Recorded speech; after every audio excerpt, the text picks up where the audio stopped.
ba tayo? Di ba? Ako rin po, sobrang bigyan ako dito. I once said that mo, dami kong delay. So, ang totoo po, we don't lack ability. We are not lacking potential. We're just entertaining delay. No? God has already given us all that we need. No? And every time we're delaying yung pinapagawa ng Panginoon, yung ilalagay niya sa kamay natin, parang sinasabi natin sa Panginoon, Lord, hindi pa ngayon. Gusto ko yung timeline ko ang masusunod. But we know that God is very all-knowing God. He knows the beginning until the end. He knows the whole picture of our life. Tayo ito lang alam natin eh. Itong present time, maaari ngayon puno ka ng takot, maaari ngayon puno ka ng doubt sa sarili mo, but God already know that you can do it. No? Kaya nga tinawag ka na. Kaya nga inapoint ka na. No? Kaya nga po ngayon po, the beginning of transformation. I pray na mag-decide, magkaroon tayo ng decision tonight na, Lord, from now on, I will do what you want me to do.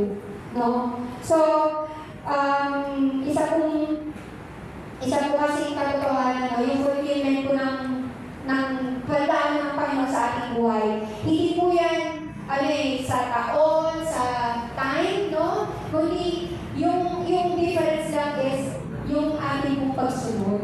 Yun lang po yung hinihintay, no? Yung willingness natin to move in action. No? Kahit sakripisyo, kahit hindi ka-familiar, no? We just need to move in action. So today is your divine interaction. I-interact yung plano mo. Maaari may plano mo sa sarili mo, plano mo sa pamilya mo, but God wants to interact you because God wants to be reminded of your calling. Amen po. So, ito po ay ang pag-aaralan na po natin ngayon ng nilagay ng Lord sa akin. Ano ba yung mga delay? Ano ba yung mga rason ng delay, no? And siguro po kung natin natin yung ating pong passage in Matthew chapter 14, verse 22 to 23. 33, I'm sorry. Matthew chapter 14, verse 22 to 23. No? Familiar po tayo dito. This is when Jesus walks in the water. Amen po. Alam po po natin yan. Story na yan. Sige po, basahin po sa Tagalog. Verse 22, agad pinasakay ni Jesus sa bangka ang mga alagad at pinauna sa kabilang itayo. Samantala, pinauwi naman niya ang mga tao. Matapos niya paalisin ang mga ito, mag-isa siyang umakyat sa bundok upang manalangin. Nag-iisa siyang nagutan doon ng gabi. Samantala, ang bangka ay nasa laot na, ngunit sinasabok ito ng mga alon dahil pasalmon ito sa hangin. Nang madaling araw na sumunod sa kanila si Jesus na naglalakad sa ibabaw ng tubig. Verse 26, pinalagutan sa takot ang mga alagad nang makita nilang may lumalakad sa ibabaw ng tubig. Multo! Sigaw nila. Ngunit nagsalita agad si Jesus at sinabi sa kanila, huwag kayong matakot, ako ito. Sinabi ni Pedro, Panginoon, kung talagang ito nga yan, papuntahin mo ako dyan sa kinaroroonan mo sa ibabaw ng tubig. Verse 29, sumagot siya, halika. Mula sa bangka ay lumakad si Pedro sa ibabaw ng tubig papunta kay Jesus. Ngunit nang mapansin niya ang malakas na hangin, siya'y natakot at nasimulang lumubog. Panginoon, sabitin niyo po ako, sigaw niya. Verse 31, agad siyang hinawakan ni Jesus, bakit ka nag-aalinlangan? Napakaliit ng iyong pananampalataya. Sinasabi na kay Pedro, pagkasakay nila sa bangka, tumigil ang hangin at sinamba siya ng mga nasa bangka, tunay nga kung kayo ang anak ng Diyos, sabi nila. Praise the reading of God's word. So, dito po tayo mag-deliver sa ating message ko. So, reasons of delay in fulfilling God's purpose. Number 1 po, fear. Yan, we know it. Una-una, fear. The enemy uses fear to silence and hinder God's people. Doon po sa ating istorya, actually, dalawang tagpupunan na nakita natin na natakot ng mga disciples. Una po, yung verse 26, no? Yung sila nakita nila si Jesus na naglalakad sa ibabaw ng tubig. Unknown, no? Hindi nila alam sino ba yung lalakad or ano ba yun? Natakot sila, no? So, unknown is unknown future in the same way po sa ating buhay. It's like unknown future, new places, unpredictable situations, uncertainties of life.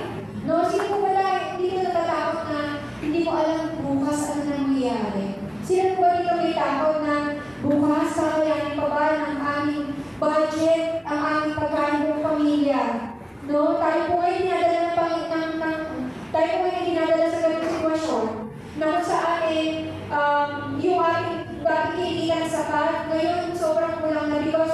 the demands and the prices na nagtataas po, no?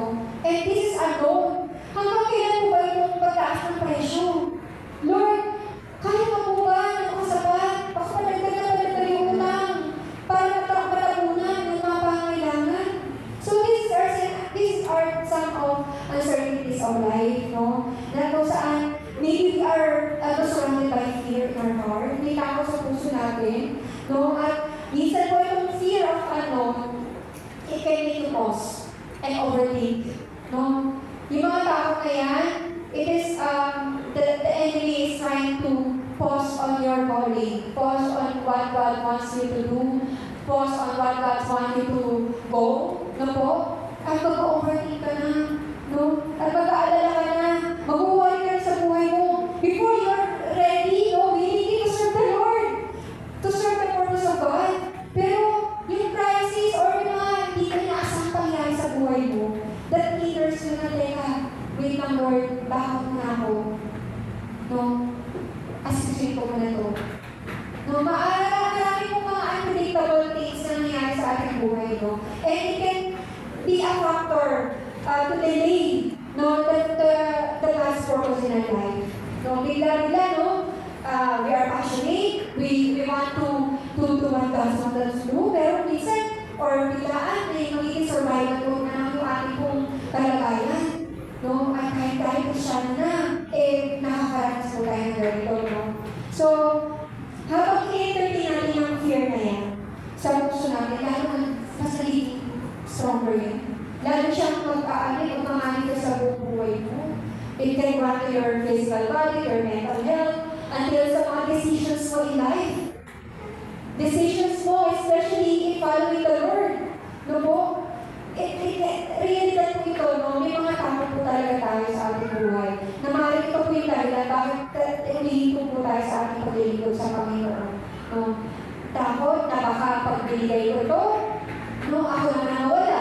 Takot na baka pag nilaanan ko ito ng oras, kesa sa trabaho ko, baka naman mawala ako ng kinakubuhay. No, so we are on that situations, no, na ito pong fear of unknown is very, dangerous po sa ating pong buhay Kristyano. No? Minsan, iisip tayo, merong nilalagay ang Lord sa puso natin, i-minister mo yan, i-desire mo yan. Pero, nag-overtake tayo, paano Lord, kung hindi siya niwala, paano Lord kung hindi tanggapin? No, may mga ganun po tayo, mga thinking, no, may rationality po tayo na gano'n. Kaya kung minsan, nagpupos tayo, sabihin ng Lord, no? Pero may lang na pangako ng Panginoon, no? Sabi ko lang, Isaiah 42 verse 16, sa next slide, I will lead the blind in ways they have not known. Ganda po, no? Pangako ng Lord, hindi na po tayo. Kung may mga daan ka na hindi ka pamilyar, hindi natatakot ka kung susukin mo ba itong journey na to, yung opportunity ba ito na to ay aakamin mo. No? Knowing na hindi mo kaya, wala ka ability, but the Lord said, I will lead you. Ako ang muna sa'yo. In ways that you are not known. Along unfamiliar paths, I will guide them. I will turn the darkness into light before them and make the rough places smooth. Yung mga bako-bakong daan, no, yung mga problema sa buhay natin, mga rough roads sa buhay natin, God said, He will smoothen them. No, He is smooth kayo. These are the things I will do. I will not forsake them. We should hold on to this promise of the Lord. Whenever we are buffeted by that fear, no, it is the God who said, it is the God that is doing what He has promised to us. Hindi po siya sinungaling. Lagi niya pong tinutupad ang kanyang mga pangako. Kaya po kung kayo natatakot, nag-aalitangan, just follow this. If you are not familiar kung sa pinapagawa sa'yo, na-assign sa'yo, you're not confident enough, you don't have ability based on your thinking, just hold on to this God. It is not you, it is God that will lead you. No? So, sinisecure po tayo dito ng Panginoon. Kung maalala po natin iba, Israelita, no? Nung after na exile nila sa Egypt, hindi nila alam, they have no idea saan sila pupunta. Hindi nila alam, meron pa silang kakainin, meron pa silang bahay na matutuluyan. No, it's unknown to them.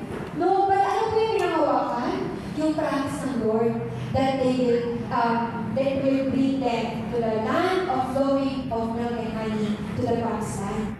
Yung pangako lang na yung pinahawakan nila, that's why they continue the journey. And along the way, no, after po ba makalabas sila sa Egypt, ano agad yung promised land? No, it took 40 long years. 40 years of unknown. Lord, bukas doon kakainin pa, but the Lord promised them, I will supply all your needs every day. God is producing mana. Nagpapaulan ng mana every day ng kanila pong pagkising sa umaga. Meron agad pagkain. No? Nagpapalabas ng tubig sa desierto. Only God can do that. And if you're worrying with your future, yung pamilya mo ngayon, hold on to this promise. No? He will lead us. Maybe we don't know saan tayo kuha, pero ang Diyos nagsabi, ako yung gagabay sa'yo, ako yung aakay sa'yo. Kung naliliman ka, bibigyan kita ng liwanag. Huwag kang matakot, hindi kita papabayaan. Ang ganda po ng Panginoon ng Panginoon. Kaya this fear is nothing with God and in what God can do, no? So ano bang dapat natin katakot kung ang Diyos ang kasama sa Kristo na to? Ano bang dapat ikabahala kung ang Diyos na nangako sa atin, ang aangay sa atin, from darkness to light, no?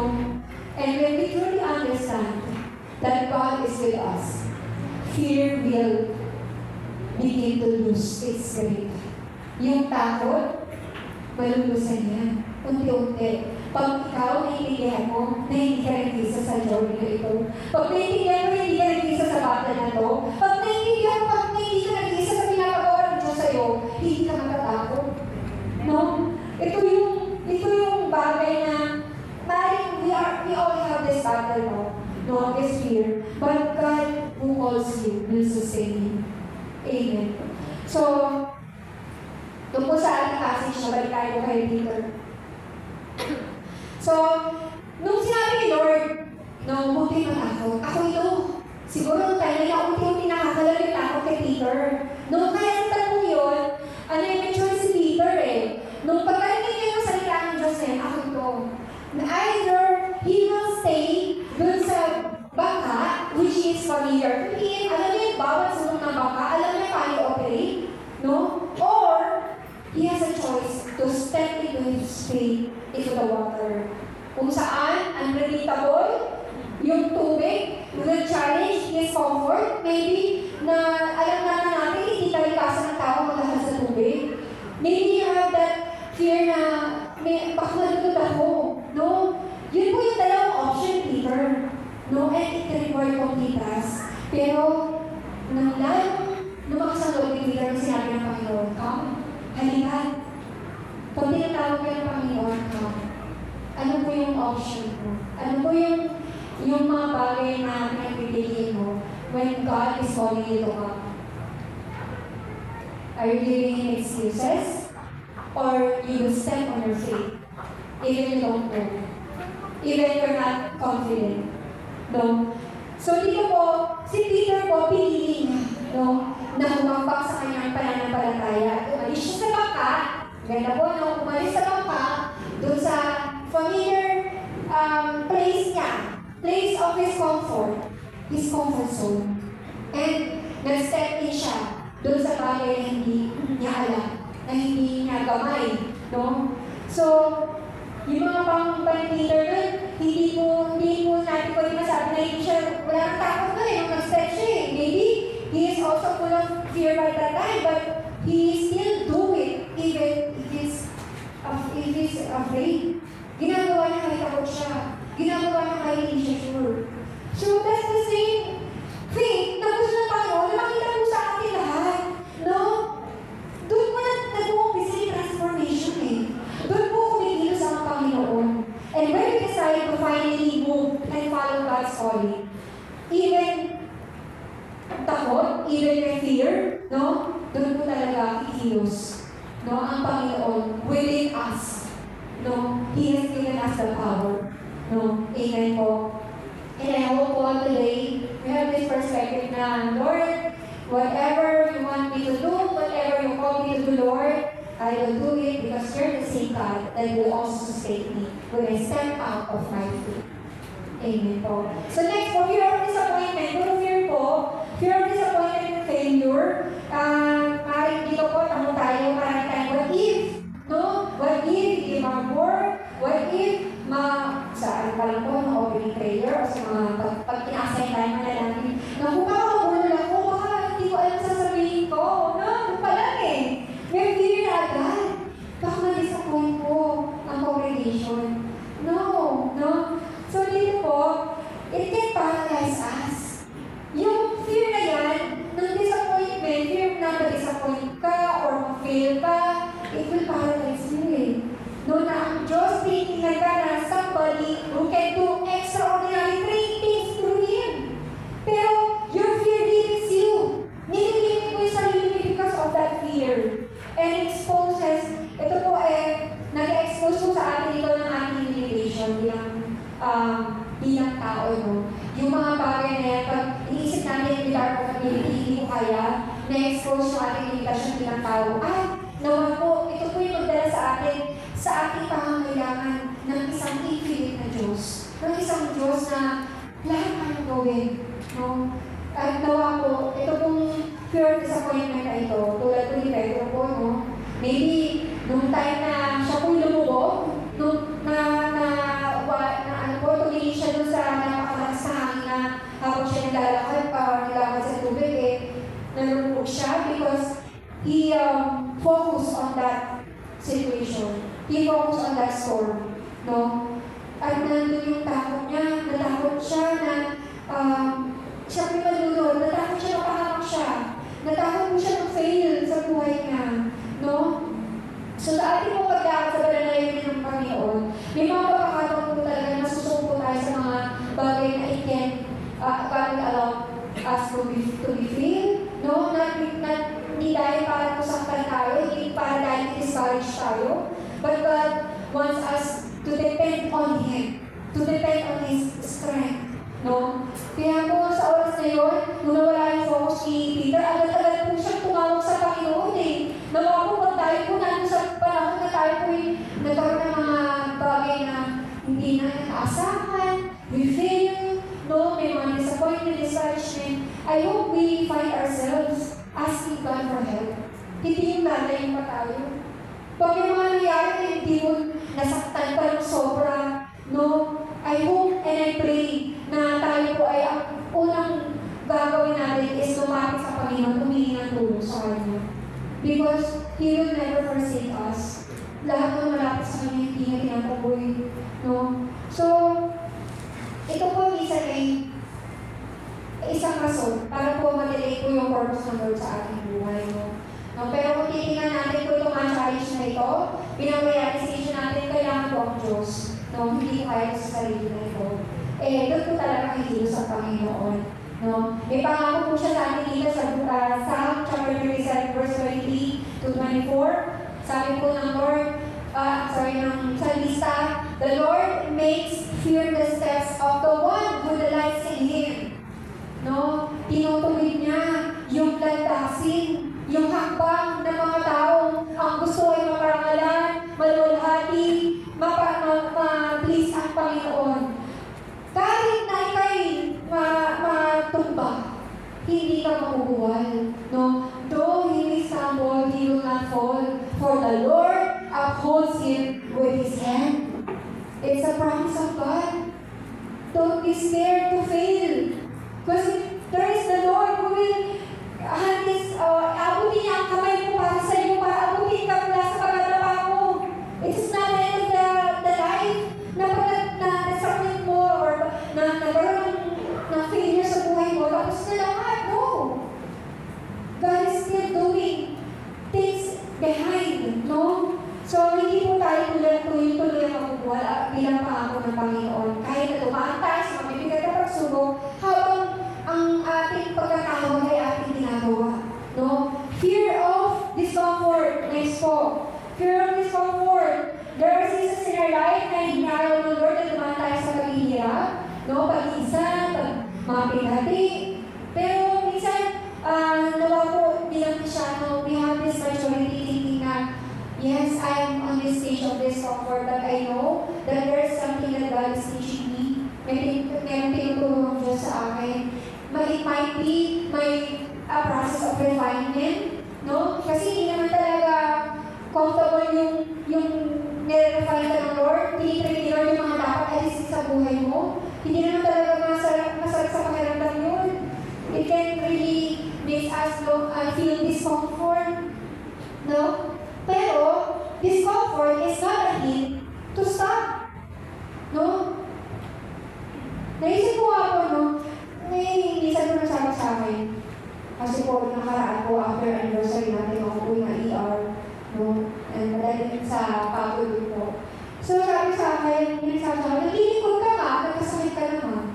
No, sabi sa akin, so naisip ko, I remember those reading the Bible. Wala namang isa sa men of the Bible na hindi nakaranas ng pain. Wala namang isa dito na naglikod sa Panginoon na hindi nakaranas ng discomfort. Wala namang isa na nasa bed of roses habang naglilikod. No, and the perfect example is our Lord Jesus.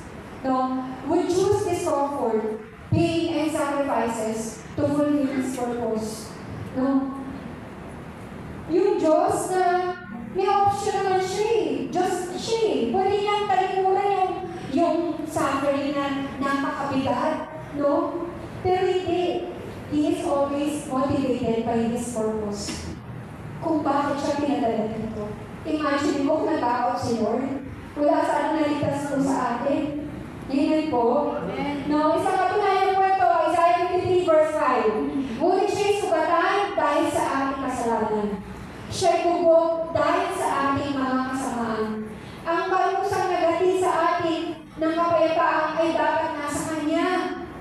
At sa pamamagitan ng Kanyang mga lakay ay gumaling tayo.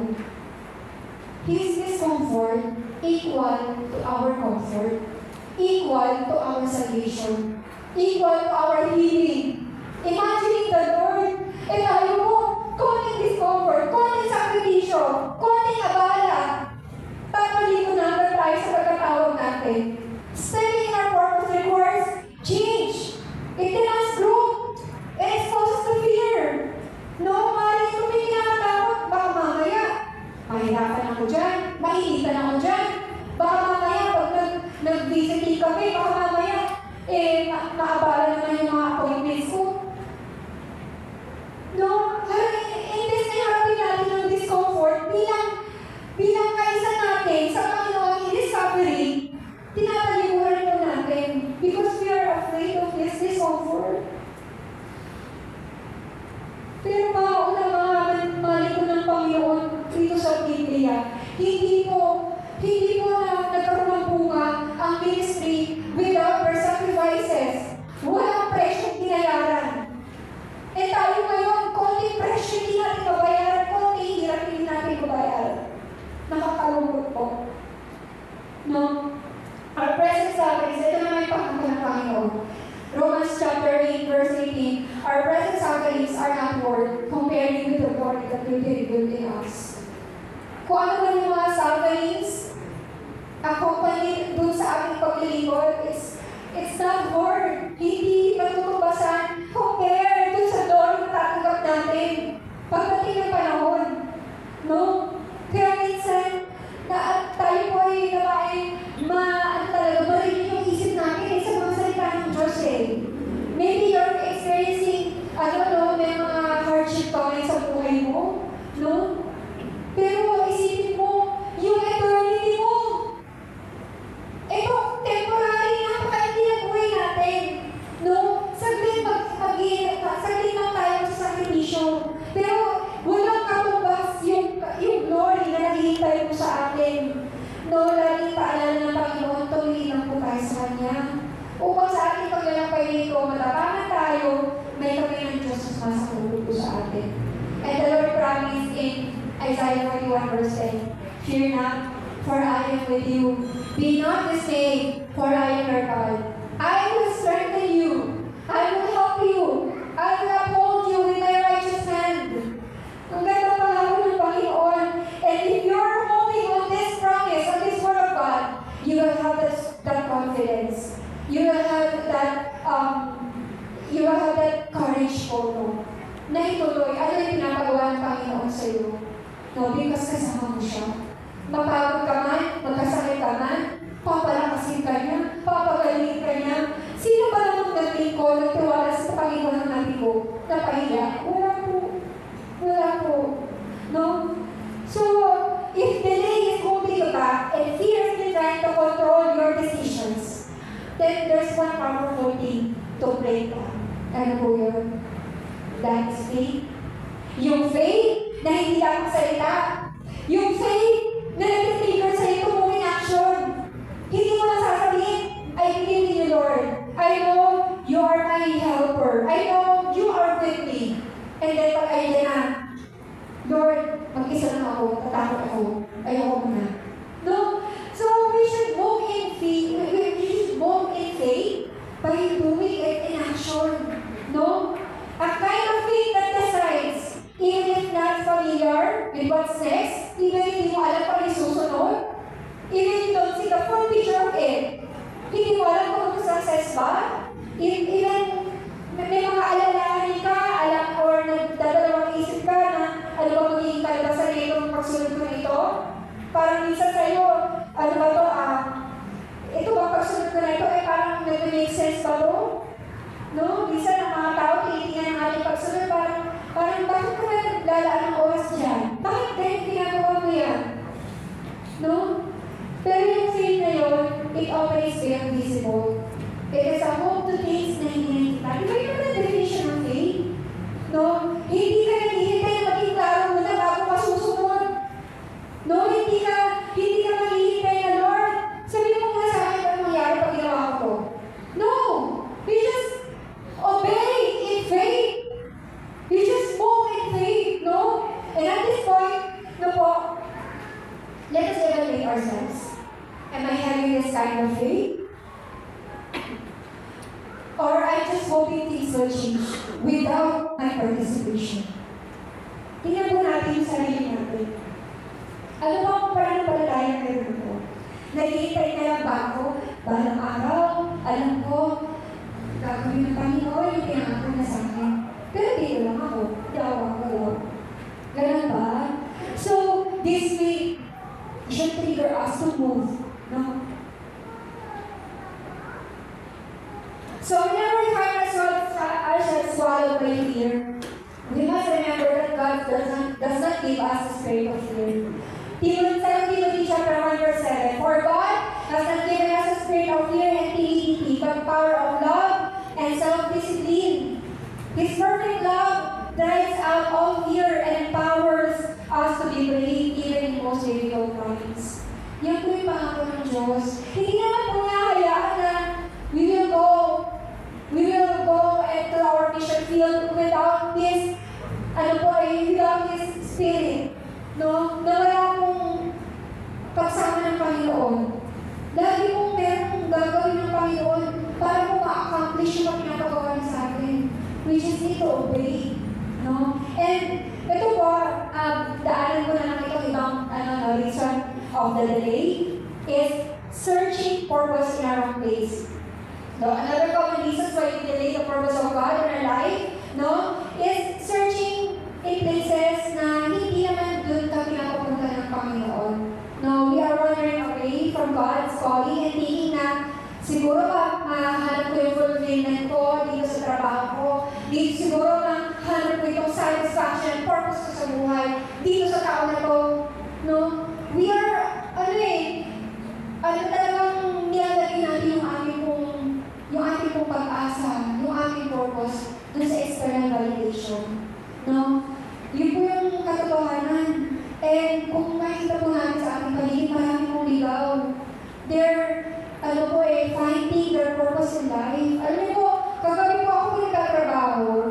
At biglang, at 2 a.m., dalalas na sa madaling araw, isang, random message po na tawag ko sa messenger. Coming from, yung workmate ko dati sa mall. No? 8 years ago, nagtatrabaho ako sa mall. Ang sabi ko sa message, Ate, help! Hindi ko na alam gagawin ko. I failed. No, sabi ko niya, ako na, sabi ko, ano to? Hindi pa ako nag-uusap. 8 years pa kami before nag-uusap nito. Tapos, syempre, the Lord is going to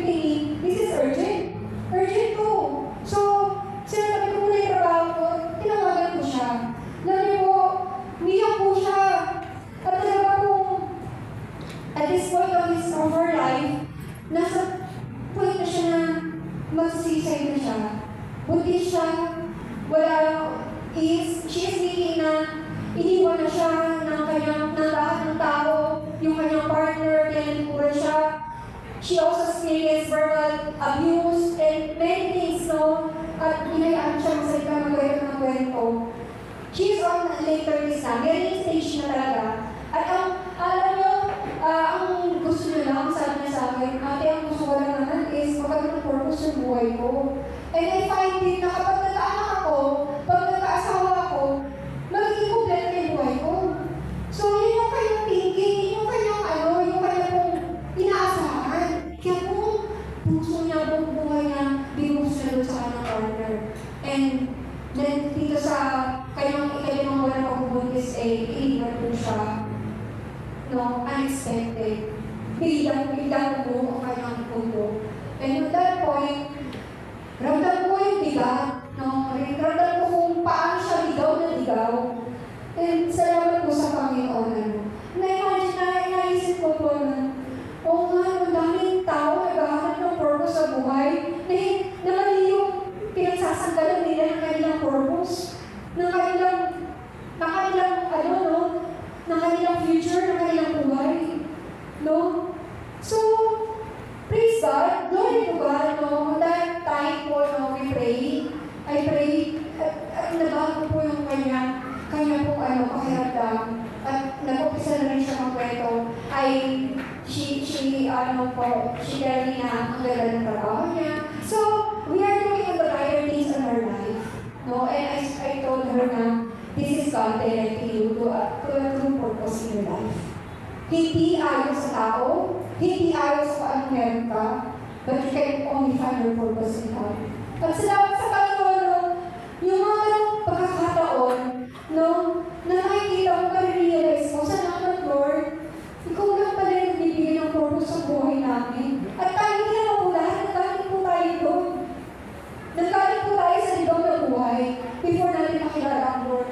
Pero salamat, ang Diyos na umakay po sa atin ay mahal na mahal tayo at hindi tayo iiwan. Palapakan natin natin ang Amen. So, last is mismanaging time. So, sabi ko sa Ecclesiastes chapter 3, to everything there is a season and a time to every purpose under the heaven. So, every time, or every season of our life, there is a purpose, no? And if there's a time, there's a purpose in every time, may random ang bawat nangyayari sa buhay natin. Meron tayo ng Diyos. Bakit nakilala yan? Bakit ka napasok sa kanyang trabaho? Bakit ka pinadala sa ganyan?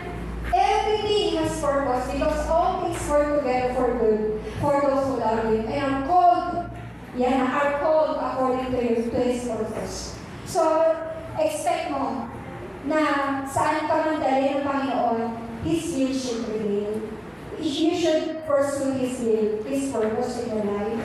No? So, dinisenyo tayo ng Diyos, intention ng Diyos lahat ng bagay ng katawan natin may purpose And sometimes, ito po yung realidad. We are not having opportunity. Ang daming opportunity ng Lord na binibigay sa atin. We are just mismanaging time.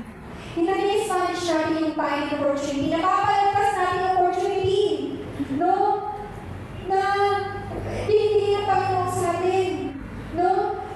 Yun po yung mahirap Pero sabi naman dito, to everything there is season and a time to every purpose under the heaven and making the most of every opportunity because the days are evil.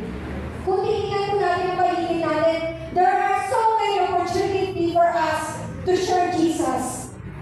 Ano pong ginagawa po natin? No? Basahin natin ito. Coming to Acts chapter 6, verse 9-11. Hanggang kailan tamad na nanatiling sa ibahan, kailan ka babaliwa sa iyong pagkahimlay. Kaunting tulog, bahagyang igib, sandaling pahinga, at halagkit. Samantalang namahinga ka, ang kahirap ay darating na parang karnalong ng nanakaw upang kunin ang lahat ng iyong kailangan. Aray. No? Tinigasahin pero sa ilang po sa tayo Diyos. It tells us spiritual laziness. No? So, warning po ito, ang dami pong opportunities and it's time for us to be sensitive and a time for us to move. No? Hindi bukas. Hindi sa mga susunod na panahon. Sabi dyan, no, ang kahirap ay darating na parang ng nanakaw. We have time, but it's not unlimited. lalo na sa huling araw na po tayo. We should have this urgency. And urgency is wisdom. Ma-sense natin, magkaroon tayo ng sense of urgency na may time is limited. Kailangan ko na dali ng pamilya ko sa Panginoon. Hindi bukas. Ngayon dapat dadalhin ko na sila sa Panginoon. And I will do it with faith dahil kasama ko ang Diyos. I do it even tanggihan ako, ma-reject ako, but I know that God is with me. And I will hold on His promises. So, ipagkaroon natin ang opportunity. Habang may lakas tayo, no? Dadalo tayo sa mga tao sa paligid natin para pamalitan ang mabuting balita ng kaligtasan. Gawin na natin. Habang may kaya pa natin mag-ikot, gawin na natin kasi there will be a time. Sabi ng Lord na darating na yung magnanakaw. No? Wala na oras. No? Kaya ang Panginoong Jesus He is time-bounded. It's in Jesus He knows na limited lang yung time na binigay sa kanya ng Lord. And He wants to make every opportunity. Puntahan kung saan meron mga, or kung saan may kaluluwa na dadalhin sa Panginoon, pupuntahan ng Panginoon. And I pray na bilang mga Kristiyano at tagasunod ni Kristo, makita po tayo ng Panginoon. We are doing every effort, no, to really pursue His purpose. Hindi na tayo mag-aksaya yung mga bagay na walang about sa eternity. I pray na itong message na ito, magkaroon tayo ng evaluation. Lord, ano bang ginagawa ko sa buhay ko? Baka busy ako sa trabaho, busy ako sa business ko. Not thinking, nakalimutan ko na nasa last of the last days na pala tayo. No? So, the difference of fulfilling God's purpose in our life is not time. Is obedience. One step. Hindi mo kailangan ma-figure out kung takuin. Just one step. One decision. No? Nagagawin na natin. And pinaka-application na rin na lang po.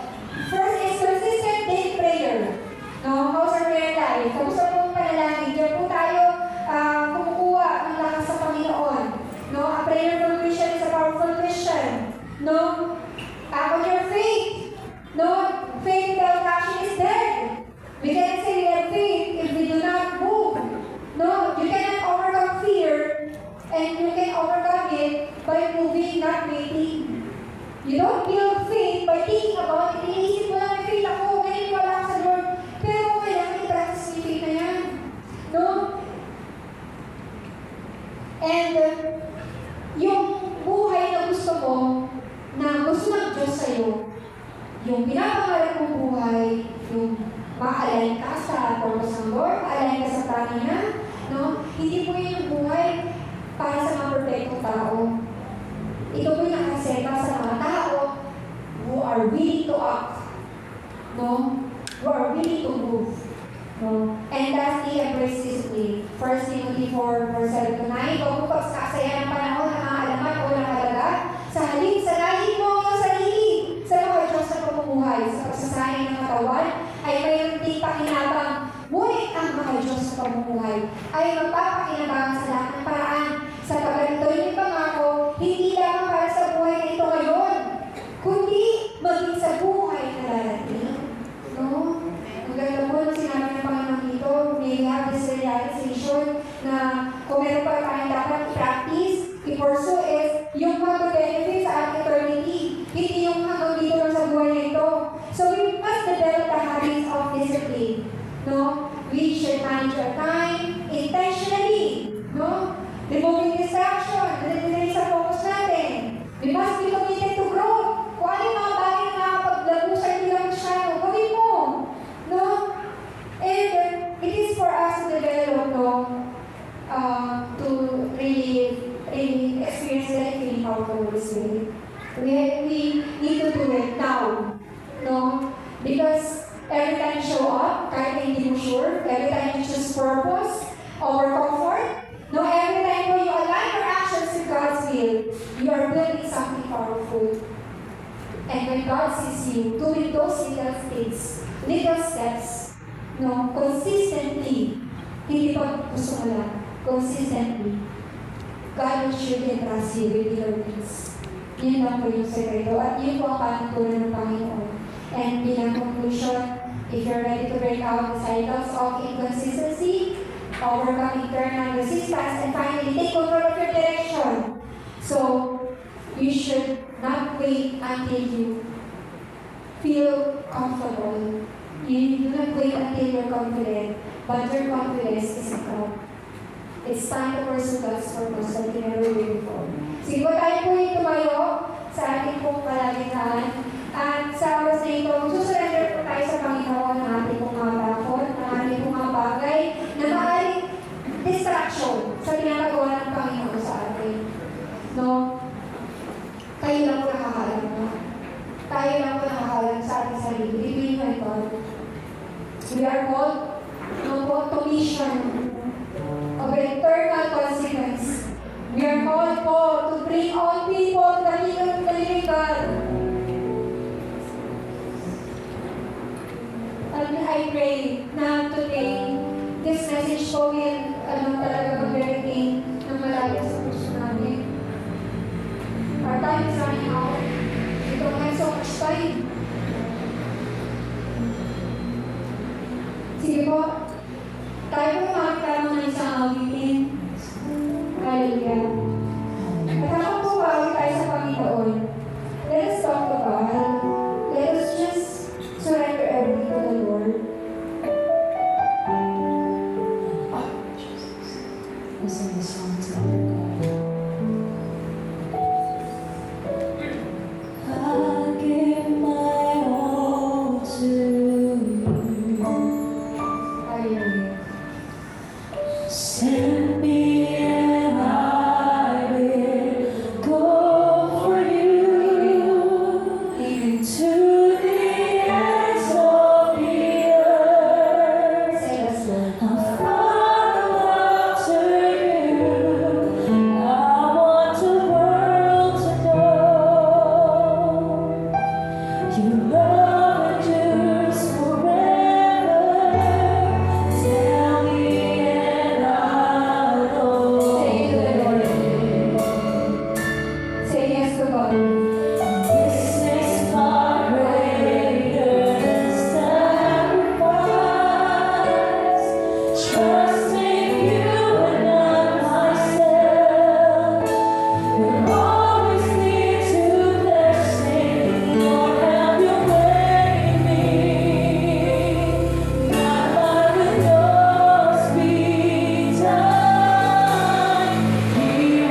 katabi na nasa kanan.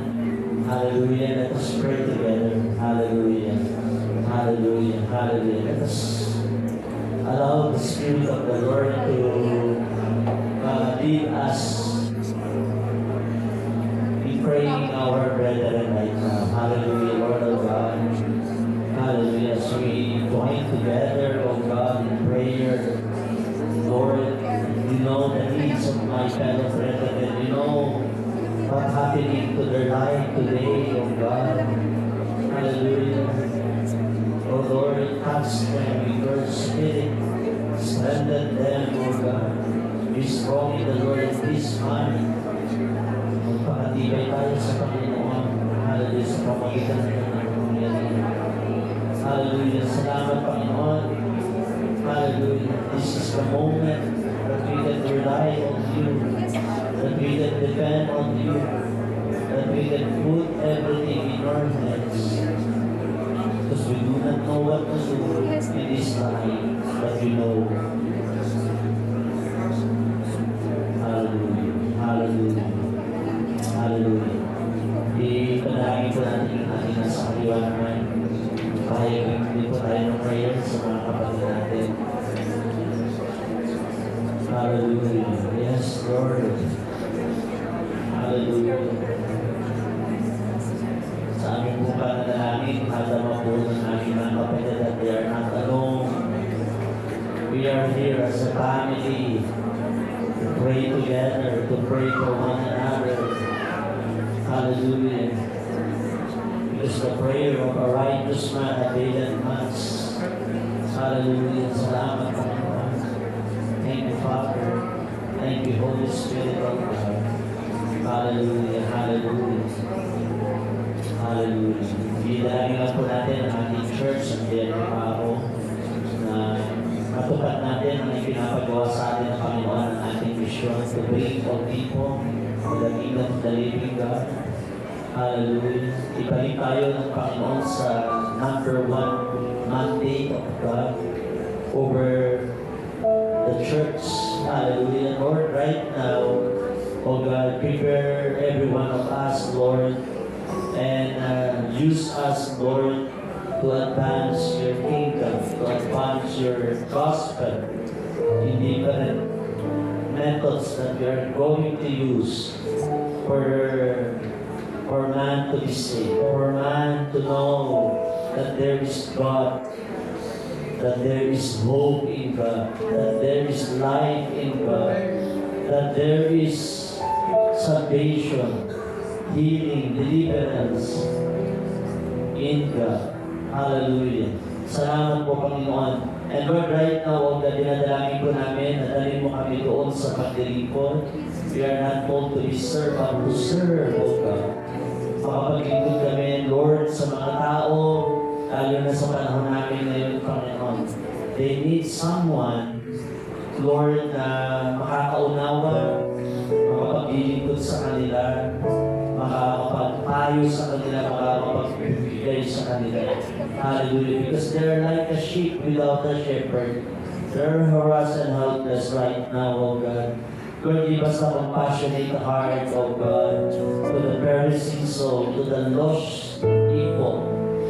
Pwede ba tayo manalangin? Tayo po'y magkaroon ng compassionate heart. Hallelujah. Ito po'y pwedeng mawala sa puso natin. Yung compassion to the perishing soul, to the lost. Hallelujah. Because our purpose in life is to do the works of the ministry. Hallelujah. Yes, Lord. Salamat, Panginoon. Kalihan niyo po yung puso namin, Panginoon. Lalo na sa panahon na meron po kami. Give us a heart like the heart of Jesus. He visualize the destiny of everybody, of every people. Lord, He visualize, Lord, the destruction and the yung kapahamakan na maaaring sila po ay makatanggap. Hallelujah. Dahil hindi mo na isang sino man ay mapahamak. kundi binibigyan mo ang lahat ng pagkakataong magbalik loob sa inyo, magsisi, at umalikot sa kanilang kasalanan. Hallelujah. This is your perfect will of God. Kaya Panginoon, bigyan mo kami ng boldness again, bigyan mo kami ng courage again, Lord, to do the works of the ministry in preaching the gospel, in sharing the gospel of Jesus Christ to all people, regardless of their status, belief, and religious affiliation of them. Panginoon, ibalik mo kami sa number 1 na tungkulin ng bawat mananampalataya. Ang ibahagi ang tungkol kay Kristo Jesus. Because people need the Lord. Hallelujah. Nakikita niyo po ang aming ginagalawa ng mundo na pagulo ng pagulo, pahirap ng pahirap, patilim ng patilim. Kaya mo mag-ilaw kami, mag-iilaw kami, magliwanag kami, Panginoon, sa panahon ito, bilang mga mananampalataya. Hallelujah. Especially in our community, in our workplace, in our fellow men, oh God. Kung saan mo kami, meron kami nakakasalumuhan mga tao, Panginoon. Sa pangalan ng aming Panginoon Jesus, O God. Sa pangalan ng aming Panginoon Jesus. Lord, dinadalangin po namin ang J.L. Paro na patuloy na kami ay tumugon sa iyong panawagan, Panginoon. We want to obey in your all, O God. Lord, hayaan mong sumunod kami, Panginoon. Dahil kapag sumusunod kami, Panginoon, this is what you promised to all of us in Isaiah 1 verse 19. If you are obedient, you will eat the best of the land. Panginoon, ito po ay isang napakagandang pangako sa mga nasuloy sa inyong kalooban. Dahil pag sinusunod namin kayo, Panginoon, Lord, we are entitled to receive all kinds of blessing that you want to give to all of us, O God. Salamat po na marami, Panginoon. Lord, bless J.I. Paro once again, Lord. Hallelujah. Sige po, Padre, tayo po yung magpahayag ng pagpapala sa ating local church. Hallelujah. Lord, pangunahan kami ng Banal na Espiritu. Pangunahan kami, Panginoon. Yung ginagawa po dapat namin ay nasa gabay at patubay at pangunguna ng Banal na Espiritu. And we want, Lord, to be obedient to the Holy Spirit. Kung ano man ang pinapagawa ng Holy Spirit sa amin, Lord, we want to be sensitive to the voice of the Holy Spirit. We want to hear the voice of the Holy Spirit. Hallelujah.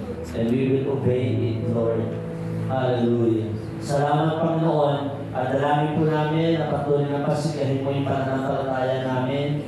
Painitin mo, paalawin mo ang aming mga pananampalataya. Mga kapatid po namin, Panginoon, maharap na sila sa iba't ibang hamon ng buhay ngayon. Nakikita niyo, O Diyos, na Ikaw ang Diyos na magiging sanggalang, magiging katuwang, magiging kaagapay nila sa pagharap nila sa panibagong panahon na meron kami, Panginoon. Hallelujah. Because you change the time and the season. And Lord, we will grab every season na ginagawa niyo po sa aming panahon, Panginoon. Na kami ay magpapagamit sa inyo, maglilingkod sa inyo, gagawin namin ang lahat, Panginoon, para may maligtas at magkaroon, Panginoon, ng kabuluhan ng buhay na ito para sa iyong karangalan at para po, Panginoon, sa ikalalaganap at ikaliligtas ng napakarami pang tao, Panginoon. Sa pangalan ni Jesus, O God. Sa pangalan ng aming Panginoon Jesus. Idalangin lang po natin ng mga kapatid natin na may mga karamdaman. Idalangin lang natin si Sister Aida Te na ngayon na-confine sa hospital. Lord, patuloy niyo pong pagalingin si Sister Aida Te, Panginoon. Lord, alam niyo po yung pagbibigay sa karamdaman. Alam niyo rin po, Panginoon, na siya nahihirapang huminga, Panginoon. Sa pangalan ni Jesus, Lord, Ikaw ang gumawa ng himala ng kagalingan kay Sister Aida Te, Panginoon. In the name of Jesus, you are not limited by time or distance or space. You, Lord, right now, stretch your miraculous hand and touch her body and heal her. And by the stripe of Jesus, we declare that Sister Aida Te is completely healed in the name of Jesus. Kaya hindi po, Panginoon, yung tatay ni Sister Marisa Pedral na nakakumpay ngayon sa hospital. Lord, dahil sa kanyang kidney failure, right now in the name of Jesus, oh Lord, stretch your miraculous hand, oh God. Touch his body today, oh Lord. The father of Sister Marisa Pedral, oh God. In the name of Jesus, in the name of Jesus, I rebuke the kidney failure or any abnormality in his kidney right now. In the name of Jesus, Lord, we ask your miraculous hand, Lord, to touch now the kidney of the father of Sister Marisa Pedral. In the name of Jesus, Lord, din po mag-provide ng lahat ng kanilang pangangailangan. And nothing is too hard for you to do. In the name of Jesus, in the name of Jesus, in the name of Jesus. Panginoon, dinadalangin din po namin ang mga kapatid namin na may mga karamdaman ngayon, O Diyos.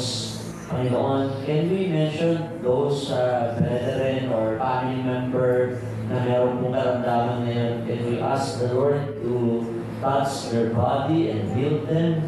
Hallelujah. Yes, Lord, yung asawa ko ni Brother Rami Beltran, Sister Alona, patuloy kang gumawa ng himala ng kagalingan sa kanyang katawan na may karamdaman. In the name of Jesus, in the name of Jesus, in the name of Jesus. Hallelujah. Lord, maging kay Sister Rowena Togandon na may problema sa kanyang pamilya, we pray, Panginoon, na maging maayos po at takbo ng kanilang pamilya. Let your kingdom come and let your will be done over their family in the name of Jesus. In the name of Jesus. In the name of Jesus. Oh Lord, we want to remember those people who are sick, who are experiencing illness, and by your stripe, O God, we declare all of them are healed, O God. In the name of Jesus. Salamat, Panginoon, for the miracle of healing, for the miracle of deliverance from all kinds of sickness and diseases. Hindi po, Panginoon, patuloy po namin pinagkakatiwala po sa inyo ang aming pong bansa, na patuloy na pakialaman mo ang aming bansa, Panginoon. Lord, transform this nation into a righteous nation. Hallelujah. Yes, Lord, we ask, have mercy to the Philippines, O God, to our nation, and to all Filipino, O God. Especially, Lord, ang aming mga kababayan mahihirap ngayon ay sobra-sobra ang kanilang hirap na nararanasan, Panginoon. Lord, yakapin niyo po ang mga Pilipino, Panginoon. Lord, make a way for our fellow men, our fellow Filipino, Lord, to know Jesus, to go back to Jesus. Panginoon, makapagbalik loob sila, Panginoon. Makapagbalik loob ang bansang ito sa iyo, Panginoon. Lord, sa pangalan ni Jesus, Lord, forgive the sin of these nations, O God. Panginoon, forgive the sin of greediness in these nations, O God. Lord, the sin of corruption, O God, in the name of Jesus, in the name of Jesus. Lord, the sin of idolatry, O God. Patawarin mo ang bansang ito sa pagsamba sa Diyos-Diyosan, Panginoon. Lord, patawarin mo ang bansang ito na hindi kinikilala ang iyong kabanalan, hindi kinikilala ang iyong katwiran, Panginoon. Forgive our nation, O God. Lord, Lord, habang kami po'y namamagitan, mga Swiss, stand in the gap, Lord. Habang kami po'y tumatayo at namamagitan para sa aming bayan, Panginoon. Hinihingi ko ng tawad ang aming mga namumuno sa aming pamahalaan, Panginoon. Kung sila'y naging makasarili, Panginoon, patawarin mo po sila, Panginoon. Patawarin mo kung hindi nila nagampanan ng buong husay at buong katapatan ng kanilang tungkuling sinumpaan at ibinigay na kapangyarihan ng bayan sa kanila, Panginoon. Lord, heal our nations, O God. Lord, forgive our nations, O Lord. Forgive the sins of these nations, O Lord. Cleanse this nation. Purify our nations, O God. Lord, lumakad ang iyong katwiran at ang iyong kabanalan sa lahat ng Pilipino, Panginoon. In the name of Jesus, we declare Jesus is Lord over the Philippines. We declare Jesus is Lord over Luzon, Visayas, and Mindanao. Lord, we declare Jesus is Lord to all Filipino people.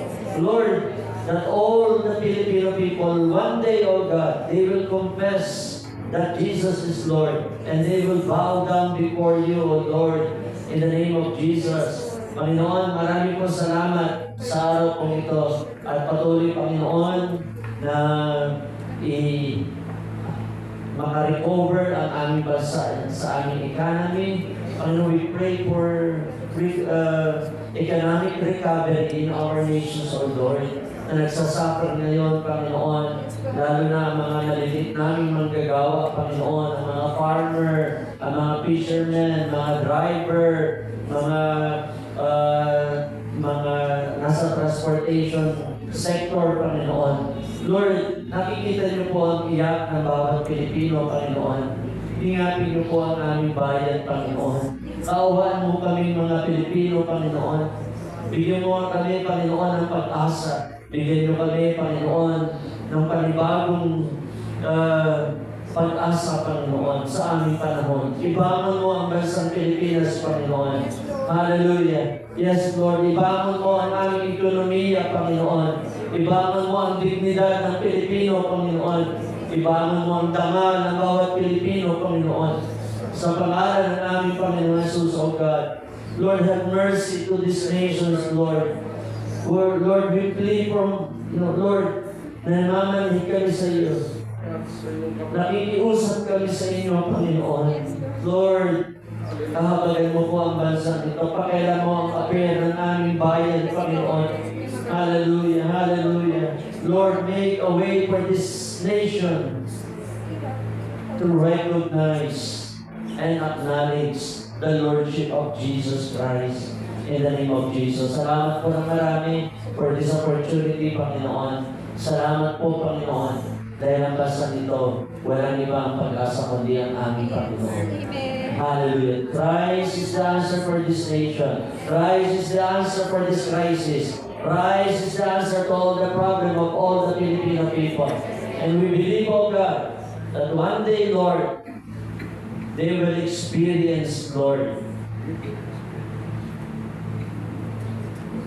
the transforming power of the Lord Jesus Christ. Salamat, Panginoon. Salamat. Pwede ba tayo magpasalamat sa Panginoon sa gabi pong ito? Salamat, Panginoon. Salamat. May buhay kami. Salamat. May Diyos na nakikinig ng aming panalangin. Salamat, Panginoon. Salamat po sa mga kapatiran namin, Panginoon. Hallelujah. Pwede ba natin pasalamatan yung mga kapatid ko natin na nakikisa at nagiging kalakasan natin sa ating sama-samang panalangin. Salamat po may mga kapatid kami, Panginoon, na tapat, na dumudulog sa trono ng aming biyaya, nakakasama namin. They are encouragement to all of us. They are a blessing to all of us because we have one. Lord, nagiging isa kami sa Espiritu, sa pananampalataya, sa layunin, at sa pag-ibig, at sa paglilingkod sa iyo, Panginoon. Salamat, Panginoon, dahil may ganitong panahon, may ganitong oras, na kami naglalaan ng oras sa iyo para manalangin, Panginoon. Lord, bless us, O God. Pagpalain po kami, Panginoon. And we ask the Lord to bless us, our family. Hallelujah, Lord. Like the prayer of Jabez, Lord, bless us indeed, O God. Pagpalain po ang aming kapagkainan, ang aming mga tubigan, ang aming mga imbakan ng pagkain, Panginoon. Lord, bless us financially. Bless us spiritually. Bless us relationally, O God. In the name of Jesus. Lord, bless J.I.L. Diparo, Panginoon. Bless every family that we are representing today, O God, and all the families in J.I.L. Diparo, Panginoon. We speak your blessing, O God, that in times of crisis, they will enjoy plenty, O God. In the name of Jesus. Hallelujah. Lord, protect us from the evil one. Can we ask the Lord to protect us from the evil one? That the Lord will protect us from all kinds of sickness and accidents. Hallelujah. Protect us from the evil one. Ingatan niyo po kami sa masama. Ingatan niyo kami sa kasalanan, Panginoon. Protect us, Lord, from sin. Protect us, Lord, from deception, O God. Ingatan niyo po kami, Panginoon, na hindi kami malayo sa iyo, Panginoon. Ingatan niyo ang aming pananampalataya. Protect our faith. Protect our relationship with you, Lord. Because, Panginoon, ikaw ang aming kailangan. Aming Panginoon, ang aming tagapagligtas. Hallelujah, hallelujah. Can we ask the Lord to enlarge our territory? As we follow the prayer of Jabez, Lord, enlarge our territory. Enlarge our capacity to do your works, O God. Enlarge our vision. Enlarge our hearts, O God. Lord, to bring more people to your kingdom. In the name of Jesus, enlarge the ministry, O God, our territory to Lord, to be visible in our community. Lord, enlarge our ministry, O God. In the name of Jesus, in the name of Jesus, Lord, enlarge our capacity to do your will and to do your words, O God. In the name of Jesus. In the name of Jesus. Salamat, Panginoon. Salamat sa napakagandang ginagawa mo sa aming buhay. Salamatan natin yung mga kapatotoo na narinig natin kanina. Salamat po sa gawa ng inyong mga kamay. Hallelujah. This is the words of your hands upon your people as they testify about the goodness and the faithfulness and the greatness of your works in their lives, O God. Salamat, nakaka-encourage po, Panginoon, ang mga patutuang ito at pinatutunayan po ng mga kapatid namin that you are truly God, that you are alive forever and forevermore, O God. You are unchanging God. You are the same today, yesterday, and forever, O God. Salamat, Panginoon. Salamat din po sa music team, Panginoon. Salamat sa inyong salita namin naririnig, Panginoon. Lord, that every time we devote ourselves in prayer and in your word, Lord, salamat, Panginoon, dahil meron kami ganitong gawain sa gabi kong ito. Salamat, salamat sa lahat ng bagay, sa lahat ng ginagawa at gagawin mo pa sa aming buhay. Lord, sasenyohan po namin ito ng tagumpay sa gabi kong ito as we celebrate the victory na ginawa mo na sa aming mga buhay. In Jesus' name we pray, everybody will say,